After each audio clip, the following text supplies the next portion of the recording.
প্রিয় দর্শক, বেশ কিছু গুরুত্বপূর্ণ খবর আছে।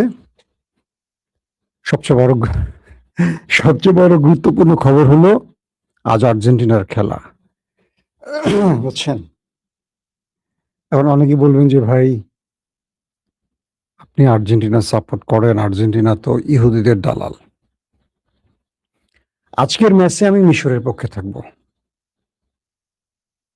সহজ কথা বললাম। মিশরের পক্ষে থাকব, কারণ মিশর সিজদা দেয়, মুসলিম তারা। তারপরে যদি মিশর হেরে যায়, আর্জেন্টিনা হয়ে যাব, কারণ নেক্সট আর্জেন্টিনা।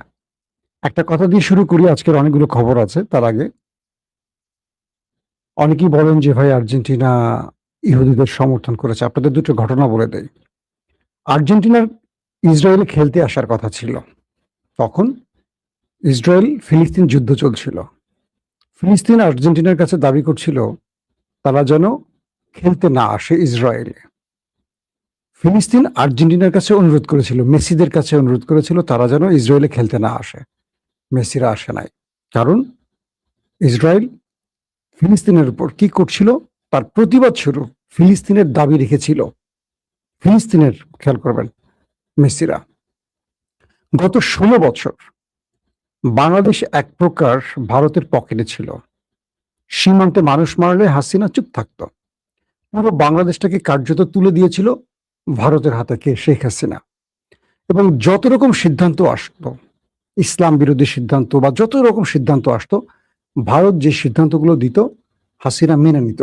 এখন প্রশ্ন করেন, হাসিনার সবগুলো সিদ্ধান্ত কি আমাদের ছিল, না হাসিনার নরেন্দ্র মোদী কেন্দ্রিক, অর্থাৎ ভারতের সাথে হাসিনার যে সম্পর্কটা, এটা কি আমাদের ছিল ১৮ কোটি মানুষের, বা আমাদের জাতীয় ক্রিকেট দলের বা ফুটবল দলের, বা আমাদের আলেম ওলামার? না, এটা হাসিনার প্রেম ছিল। তো ইসরায়েলের সাথে পৃথিবীর অধিকাংশ মুসলিম দেশ, আপনি যে মিশরের সাপোর্ট করবেন, আসেন প্রথম কথাটাই বলি, মিশর কার পক্ষে? মুসলমানদের পক্ষে? মুসলমানদের পক্ষে না তো, ইসরায়েল এবং আমেরিকার পক্ষেই তো মিশর। রাফাতে যে এত মানুষ মারলো, মানে ফিলিস্তিনে যে এত মুসলিমকে মারলো, হাজার হাজার মারলো, পাশের দেশ মিশর এগিয়ে আসছিল?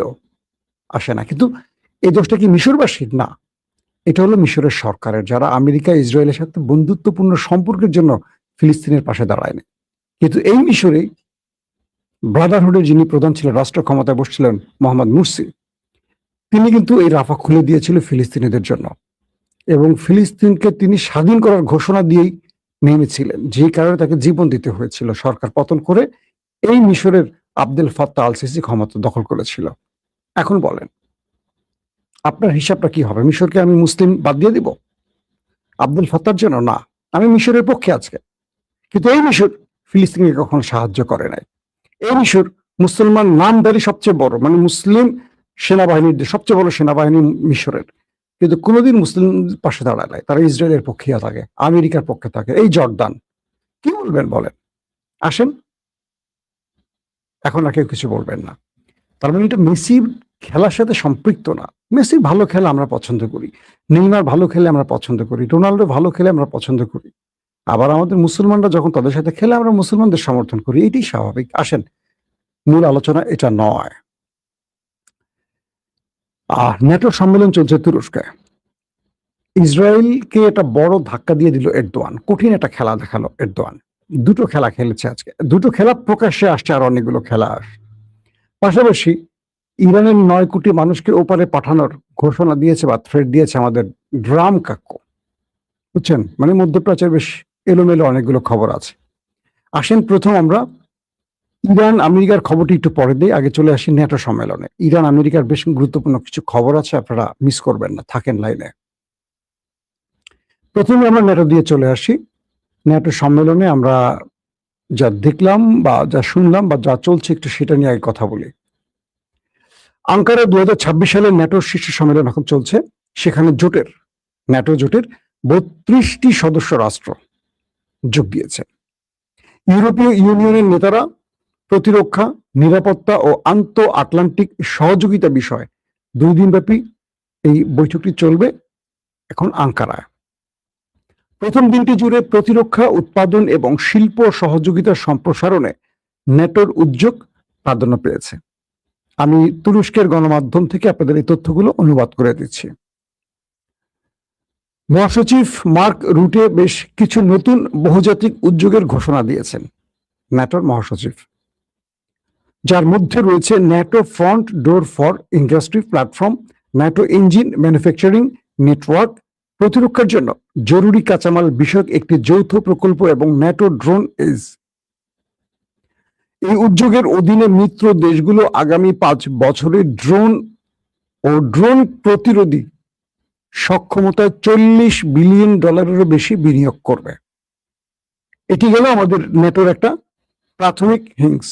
আসেন, তুরস্কের প্রেসিডেন্ট রজব তাইয়্যিপ এরদোয়ান বলেছেন যে ট্রাম্প তাকে F-35 দেওয়ার বিষয়ে ওয়াদা দিয়েছেন। এটা হলো মূল পয়েন্ট। তুরস্কের প্রেসিডেন্ট রজব তাইয়্যিপ এরদোয়ান আজ বলেছেন তিনি বিশ্বাস করেন তার বন্ধু ডোনাল্ড ট্রাম্প যে ওয়াদা দিয়েছেন যে তুরস্ককে F-35 দেওয়া হচ্ছে, এটি তিনি বা এই কথাটি তিনি রাখবেন। এবং তুরস্কের দীর্ঘদিনের প্রচেষ্টার বিষয়ে ট্রাম্পের এই এরদোয়ানকে দেওয়া কথাটি কার্যত বাস্তবে রূপ নেবে। প্রেসিডেন্ট ডোনাল্ড ট্রাম্পের সঙ্গে এক বৈঠকে এরদোয়ান বলেন যুদ্ধ বিমানের বিষয়টি দ্বিপাক্ষিক সম্পর্কে কোনো নতুন বিষয় নয় এবং এ নিয়ে ওয়াশিংটনের সঙ্গে বিস্তারিত আলোচনা হয়ে গেছে এবং ওয়াশিংটন তাদের কথা দিয়েছেন। মূলত ডোনাল্ড ট্রাম্প এখানে দুটো মাইনকে চিপে পড়েছে। এক, ট্রাম্প তার বক্তব্যে বললেন সাংবাদিকদেরকে যে ন্যাটো আমার কোনো কথা শোনে নাই, ইরান আমাকে মেরে তক্তা বানিয়ে দিল, আমি ন্যাটোকে বারবার ডাকলাম বাঁচাও বাঁচাও বাঁচাও বাঁচাও বাঁচাও, ন্যাটো আমাকে বাঁচাতে আসলো না। আমি ভেবেছিলাম এই সম্মেলনই আসবো না, কারণ ন্যাটো আমার কোনো কথা শোনে নাই। কিন্তু আমার বন্ধু এরদোয়ানের আহ্বানে আমাকে আসতে হলো। যদি সামিটটি তুরস্কে না হতো তাহলে আমার যোগ দেওয়া হতো না। কিন্তু আমি রজব তাইয়্যিপ এরদোয়ান বন্ধু সম্বোধন করে বলছেন যে তার আহ্বানকে আমি না বলতে পারিনি। এবং তিনি বলছেন যে তুরস্কের সঙ্গে আমেরিকার যে সম্পর্ক এটি এরদোয়ানের কারণে আরো ভালো হয়েছে। আমেরিকার এটা হলো দুইটা রাষ্ট্রের সম্পর্ক। এখানে আপনারা ধরবেন না যে তুরস্ক কাফের হয়ে গেছে, এখন তো বলবেন কাফের হয়ে গেছে। বিষয়টা হলো কি, প্রতিটা রাষ্ট্র তার নিজের স্বার্থে কিছু রাষ্ট্রের সাথে সম্পর্ক করে। এখানে ইমান, আকিদা, ধর্ম এই জিনিসগুলো থাকে না। আপনারা যারা কুরুলুস ওসমান বা আর্তুগুল সিরিজ বা এই টার্কিশ সিরিয়ালগুলো দেখেছেন বা খোলাফায়ে রাশিদিন, উমাইয়া খেলাফত, আব্বাসীয় খেলাফতের হিস্ট্রিগুলো যারা পড়েছেন জানেন, শুধু মুসলিম মুসলিম সম্পর্ক না, এখানে বাণিজ্যিক সম্পর্ক অনেক রকম থাকে। মূলত F-35 পঞ্চম প্রজন্মের যুদ্ধ বিমান আমেরিকার তৈরি, এটি রয়েছে ইসরায়েলের হাতে। তাই ইসরায়েল তুরস্ককে মাঝে মাঝে ভয় দেখায়, এই পাঠাই দেবো কিন্তু তোর দেশ ছাপা করে দিয়ে আসবে। তো তুরস্কের যে অ্যাডভান্স এই জিনিসটা আছে। তো তুরস্ক নিজেই কান ফাইটার জেট বানাইছে, এটাও পঞ্চম প্রজন্মের। তো তুরস্ক জাস্ট ইসরায়েলকে দেখানোর জন্য আমেরিকা থেকে বেশ কয়েকটা F-35 এর বিষয়ে আলোচনা করেছে। যদিও তুরস্ক এটা বহু বছর আগে $2 বিলিয়ন দিয়েছিল, কিন্তু বাইডেন এসে শেষ পর্যন্ত এটা নাকচ করে দেয়। কারণ কি? Joe Biden. কারণ কি? তুরস্ক তখন রাশিয়া থেকে S-400 কিনছিল। এই অপরাধে তুরস্ককে আর F-35 দেয় না। অথচ এই S-400 ভারতও কিনছে, কিন্তু ভারতের উপর কোনো স্যাংশন আসে নাই। যেহেতু ভারত হিন্দু দেশ, তুরস্কের উপর জো বাইডেন স্যাংশন দিয়ে বসে। তো এবার ট্রাম্প এসে বললেন যে তিনি কথা রাখবেন, তুরস্ককে F-35 দেবেন। এটি ইসরায়েলকে ধাক্কা দেওয়ার জন্য মূলত এরদোয়ান তার ঘরে নিচ্ছেন। অর্থাৎ তার এখন খুব বেশি F-35 দরকার নাই। সে বরং বলছে যে F-35 তুমি যদি না দাও তাহলে F-16 আমাকে দিয়ে দাও, আমার আরো F-16 লাগবে। F-16 দিয়ে কিন্তু খেলা দেখায় মূলত পাকিস্তান আর তুরস্ক। তো এখন নতুন করে আবার আলোচনা হলো যে ট্রাম্প বলছে F-35 দিবে। মূলত তুরস্ক এই F-35 তার ঘরে ঢুকে ইসরায়েলকে বোঝাবে আমার কাছেও আছে। এক, দুই, ধরেন 1 বছরের মধ্যে এইটার আদলে বা এটার চেয়ে আরো নতুন সংস্করণে আরো আধুনিক যুদ্ধ বিমান বানিয়ে ফেলবে তুরস্ক। 5-10টা থাকা লাগে ঘরে। এখন ধরেন আপনার ঘরে যে জিনিসটা আছে, যেটা আপনি ব্যবহার করেন, ওইটা দিয়ে আপনি এটা বানাতে পারবেন, আর না থাকলে তো বানাতে পারবেন না। তো এখন তুরস্ক এখানে একটা খেলা খেলতে চায়, পাশাপাশি গ্রিস, ইসরায়েল, আরো কয়েকটি দেশ যারা তুরস্ক বিরোধী রাষ্ট্র, তারা চেয়েছিল এই সামিটে যেন, ন্যাটো সম্মেলনে যেন মিস্টার ট্রাম্প না আসে, কারণ এটি হচ্ছে তুরস্কে। আর তুরস্ক এখান থেকে অনেক কিছু তার পক্ষে নিয়ে আসবে, মানে তুরস্ক এখান থেকে অনেক কিছু তার পক্ষে নিয়ে আসবে। এরদোয়ান তো খুব চালু খেলোয়াড়, এরা সবাই বোঝে। আর এরদোয়ান চিন্তা করছেন যে আমি যদি ট্রাম্পকে আমার দেশে নিয়ে আসি, দুটো লাভ। এক, তুরস্কের উপর আমেরিকান যে স্যাংশন গুলো আছে, বাধাগুলো আছে, বাণিজ্যিক যে সিলমোহর মেরে দেয়া আছে, এগুলোকে সে উন্মুক্ত করবে তুরস্কের বাজারটাকে আরো উন্মুক্ত করার জন্য। বিশ্ববাজারে তুরস্কের সহজ পণ্য রপ্তানির ক্ষেত্রে আমেরিকার যে বাধা, সেগুলো তুলে ফেলা, বা আবার অস্ত্র ব্যবসার ক্ষেত্রে যে বাধাগুলো, সেখানেও আবার তুরস্কের অনেক যন্ত্রপাতি আমেরিকার মিত্ররা বা আমেরিকা দিয়ে থাকে, সেগুলোর জন্য তুরস্ক অনেক জায়গায় আটকে থাকে। তুরস্ক মানে ট্রাম্পকে আনছে ইরানের যুদ্ধের জন্য না, আনছে তার তুরস্কের লাভের জন্য। এই যে 35 নেবে, আরো অনেকগুলো বিষয় সমাধান করবে, অনেকগুলো বিষয় তুরস্কের পক্ষে যাবে, ট্রাম্পের পক্ষে যাবে না। ট্রাম্পকে এনে চা খাওয়াবে, 10 টাকার চা, পিছন থেকে ধরেন 10 বিলিয়নের কাজ করে নেবে, এটা হলো মূল টার্গেট। তো শেষ পর্যন্ত ট্রাম্প যখন আজকেই আসছেন, আজকে তিনি তুরস্কে পা রাখছেন, আঙ্কারা এসেই এরদোয়ানের সাথে দেখা করছেন, দুজনে বৈঠক করছেন, কথা বলছেন সাইড লাইনে একদম ফ্রন্টে, এবং দুজনে বন্ধুসুলভ আচরণ করছেন, কুচকাওয়াজে যোগ দিয়েছেন, তুরস্কের সেনাবাহিনীর সাথে দেখা করেছেন, তাদের সালাম গ্রহণ করেছেন, অনেক কিছু করেছেন। এগুলো আজকে গুরুত্বপূর্ণ কথা না, মূলত তুরস্ক এখান থেকে তার লাভটা নিচ্ছে আর ট্রাম্পকে বাগিয়ে রেখে আরো কিছু করে নেবে, এই এলো। আর ইসরায়েলকে বুঝিয়ে দিল, দেখ তুই সকল বাধা সৃষ্টি করলে পারিস নি, আমি এরদোয়ান আমার বন্ধুকে নিয়ে আসছি। বন্ধু তো বুঝছেন কোন টাইপের বন্ধু। আবার আমি F-35 কাজটা করে নিলাম। আরো কিছু আছে, সেই বিষয়গুলো ধারাবাহিক আসবে। কালকে আমরা চাইবো একটা এক্সপার্ট ওপিনিয়ন রাখার জন্য আমাদের লাইভে। যাক, ন্যাটো নিয়ে ডিটেলস না বলি, ন্যাটো নিয়ে আমরা কালকে আরো অনেক কথা বলবো, সামিট চলবে কালকেও। আসি ট্রাম্পের কিছু পাগলামির খবরে। মিস্টার ট্রাম্প তিনি ইরানকে হুঁশিয়ারি দিয়ে বলছেন যে ইরান যদি শান্তি চুক্তির শর্ত না মানে, তাহলে পুরো ইরানকে মাটির সাথে মিশিয়ে দেব। আমি চাইলে ইরানের 9 কোটি মানুষকে মাটিতে পুঁতে ফেলতে পারে, কিন্তু আমি কাজটি করতে চাই না। 9 কোটি মানুষ ইরানের মাটির মধ্যে পুঁতে ফেলবে কিভাবে সম্ভব?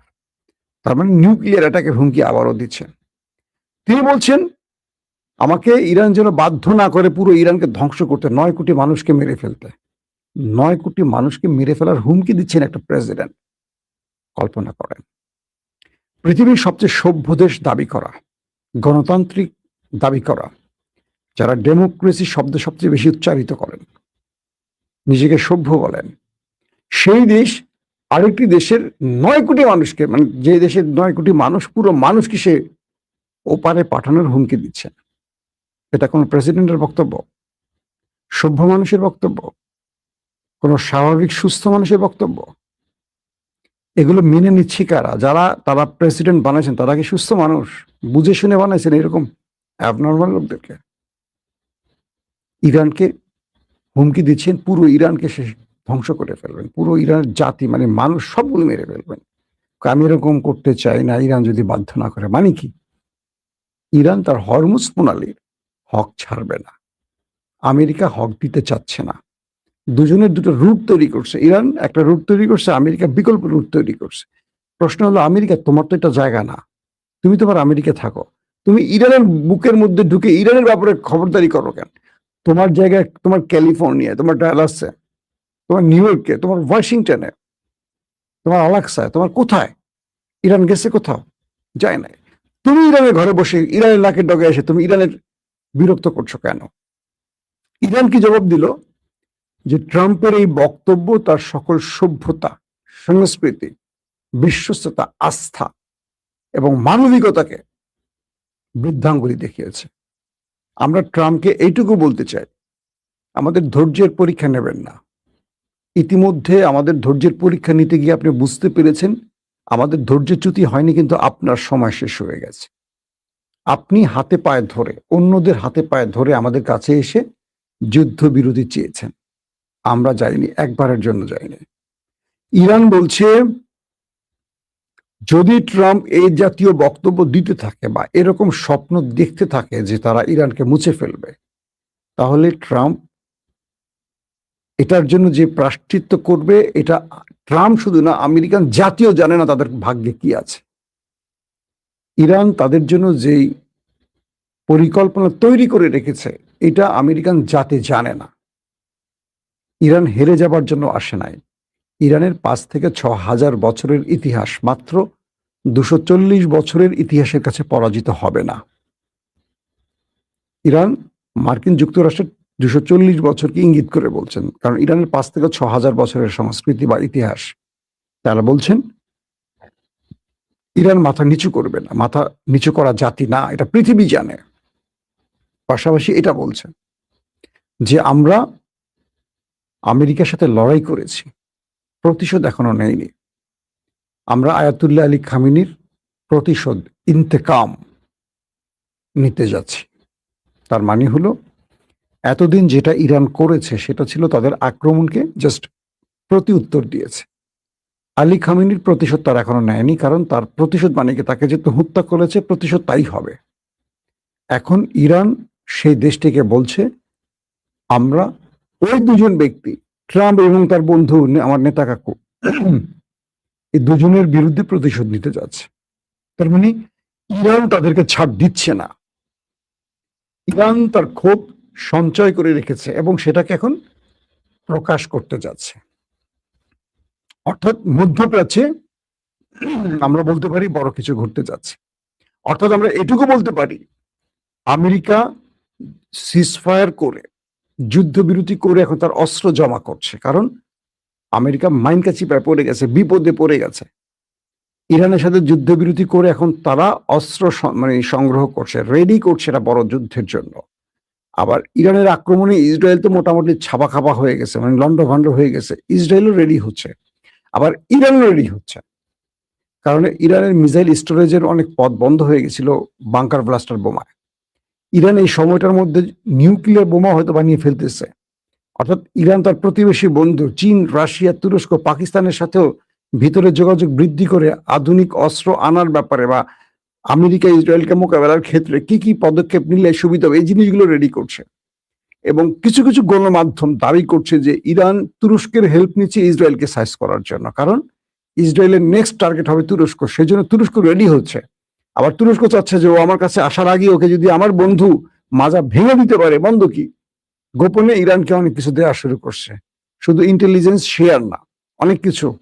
আবার পাকিস্তান, যে পাকিস্তানের সাথে ইরানের এত ভালো বন্ধুত্ব ছিল না, এবার সেই পাকিস্তান ইরানের মধ্যে অসম্ভব ভালো বন্ধুত্ব আমরা দেখছি। এটা এই অঞ্চলে ভারতকে এবং ইসরায়েলকে অনেক বড় চাপে ফেলে দিয়েছে, কারণ ইরানের নিউক্লিয়ার না থাকলেও পাকিস্তানের আছে। পাকিস্তানকে স্বয়ং আমেরিকা হয়তো বা অর্থনৈতিক কারণে চাপে রাখলেও পাকিস্তানকে কিন্তু মাথায় নিয়ে চলতে হয় পৃথিবীর বহু দেশকে। বোঝেন না, এক সৌদি আরবের সব আছে বিশ্বমরণ, শুধু পাকিস্তানের সাথে একটি সামরিক জোট করে সৌদি আরবের মাথা উঁচু হয়ে গেছে, কাউকে তোয়াক্কা করে না। আমেরিকা কি তোয়াক্কা করতেছে না, কারণ তাদের পাশে পাকিস্তান আছে। আমাদের বাংলাদেশের ভারতীয় ফিফথ কলামরা বা বা মোসাদের ফিফথ কলামরা, বা আমাদের বাংলাদেশে মালুদের চামচারা বা আওয়ামী এজেন্সির লোকেরা, এরা মনে করে পাকিস্তান কিচ্ছু, ভারতই বড়, পাকিস্তানের পক্ষে কথা বলে রাজাকার হয়ে যাবে, পাকিস্তানের পক্ষে এটা বলে। এরা যে ভারতীয় দালাল হয়ে গেছে বুঝতেছে না, এরা মনে করে পাকিস্তানের বিরুদ্ধে কথা বলা যাবে না।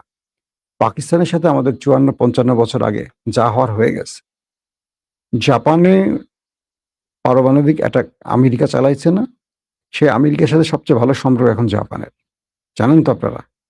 তো বাংলাদেশের সাথে পাকিস্তানের যা হয়েছে হয়েছে, আমরা স্বাধীন দেশ পাইছি, এখন আমাদের বন্ধু। ভারতকে মোকাবেলার জন্য যদি আমাদেরকে ইংলিশের সাথে বন্ধুত্ব করতে, আমরা করব। বিষয়টা ক্লিয়ার? তো পাকিস্তান তো আমাদের দেশ দখলে আসবে না, আমাদের সীমান্তে মানুষ মারে না, বরং পাকিস্তান আমাদেরকে হেল্প করতে চায়। কারণ আমরা শক্তিশালী হলে পাকিস্তান শক্তিশালী হবে, দু রাষ্ট্রেরই স্বার্থ আছে এখানে। একদিকে চীন, একদিকে পাকিস্তান, একদিকে বাংলাদেশ, তিনটা দেশ যদি শক্তিশালী হয়, ভারতের তো অবস্থা দফা রফা শেষ হয়ে যাবে। সবকিছু মিলে আমাদের শত্রু কিন্তু পাকিস্তান না, যারা এটা বলেন তারা বোকামি করেন। তো সেই পাকিস্তানের সাথে ইরানের ভেতরে ভালো কি বলবো মাখামাখি চলছে, এটিও ইরানের শক্তি বৃদ্ধি করছে। ইরান এখন এই সময়টিতে আয়াতুল্লাহ খামেনির জানাজা শেষ করছে। এখন তারা আরো অনেকগুলো পরিকল্পনা নিয়ে কাজ করছে। এরই মধ্যে আজকে আবার মার্কিন স্বার্থ সংশ্লিষ্ট দুটো জাহাজ ইরান অ্যাটাক করেছে। আমি আজকে বিকেলের লাইভে আপনাদের বলেছি, আমেরিকা স্বার্থ সংশ্লিষ্ট দুটো জাহাজ, এর মধ্যে একটি কাতারের জাহাজে কিন্তু ইরান অ্যাটাক করেছে। এখন আমেরিকা যে কোনো সময় পাল্টা জবাব দেবে, মানে আবার যুদ্ধ শুরু হচ্ছে আশা করা যাচ্ছে আজকালকের মধ্যে। কিন্তু আমরা যুদ্ধ চাই না, আমরা শান্তি চাই। আবারও বলছি, আমরা যুদ্ধের পক্ষে নই, আমরা শান্তির পক্ষে। পৃথিবী শান্তিময় হোক। চলুন আমরা চলে যাই আর্জেন্টিনার খেলা দেখতে। প্রত্যেকে ভালো থাকবেন। আর্জেন্টিনার খেলা বলছি, আবার মাইন্ড করবেন না। আর্জেন্টিনা এবং মিশরের খেলা দেখতে চাই। মিশরের যে খেলোয়াড় আছে সালেহ, আমার খুব পছন্দের খেলোয়াড়। চলুন আমরা চলে যাই। কেউ আবার জার্সিটা দেখে মনে কষ্ট নেবেন না ভাই, আমার কাছে মিশরের জার্সি ছিল, না থাকলে গায়ে দিতাম। আল্লাহ হাফেজ।